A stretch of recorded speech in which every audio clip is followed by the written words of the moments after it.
These railroad tracks are alongside of Kings Highway on the west end of St. Louis. That's Kings Highway you see in the background. This is a route I took to work every day, and I thought it would make a nice location for Mark's walk home. And Dan and Ed looked at it and thought it was actually perfect. So it became Mark's route to his house. His real house is south on Hampton Avenue, quite a bit west of here. This is the north end of Forest Park in the middle of St. Louis. Nice little bridge in the middle. Mark here talking into his cassette deck, which is very much like the real Mark Secunda, just making tape after everything that popped into his head, but always in the form of a funny radio show. And that's his actual tape deck. If you hear any of the cassette recordings that he did, they were done on this machine. The park, that would be Forest Park, I think it's the name of the street there. Here we are, that's Kings Highway in the background. He's turning right onto Euclid Avenue in that shot right there, or into an alley, I believe. But in actuality, this is the alley leading to his house, which is kind of in south central St. Louis. There's no street of his house. This is his actual house, by the way. That's at the actual junk in the yard, yes. And first time I saw this place, it was terrifying. There's blood on the ceiling. The floor is mushy. Feels like you're going to fall into the basement. A very creepy house. I suggested it would be a nice little scary touch for the film. Here's where Mark sheds the facade that he puts on for society.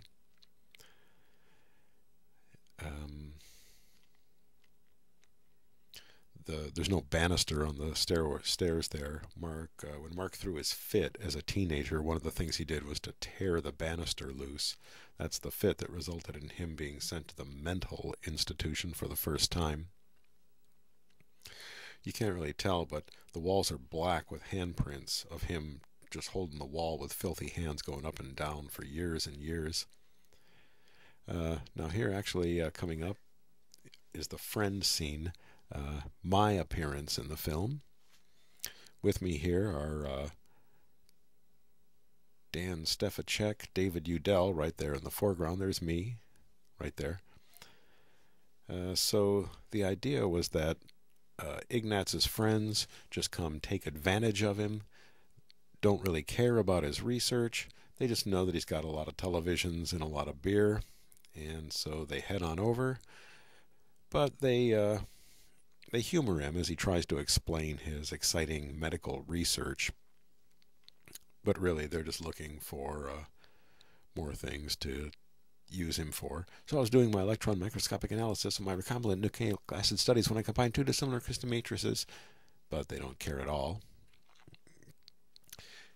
But he does provide them with whatever it is they ask for. That's, yeah, I don't really look like this anymore. Yeah, Mark's living room. There's a lot of little plants around here. His father was a wannabe horticulturist that would grow little seedlings all over the place. What did you do with my papers? Mark could never get the lip syncing correct here, and we're trying to correct that in the new digital remastered edition.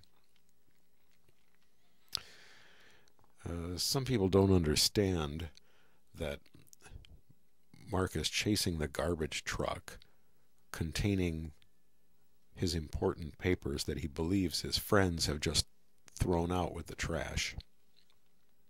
We don't really find out where the papers actually are. Perhaps he's just spaced out and forgotten them.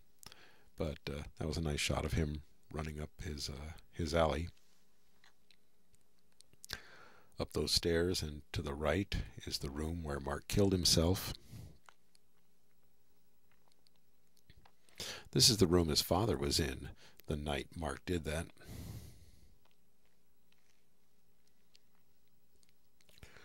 He's still here. Yes, the voice of Mark is everywhere because he lives on. He's not really a scientist, is he? No way. No, he could be. No way, he could be. Where did he get his money from?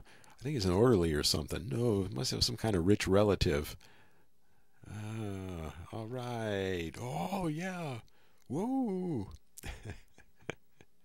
That right there. That's that little Bruce Dern robot movie, Silent Running.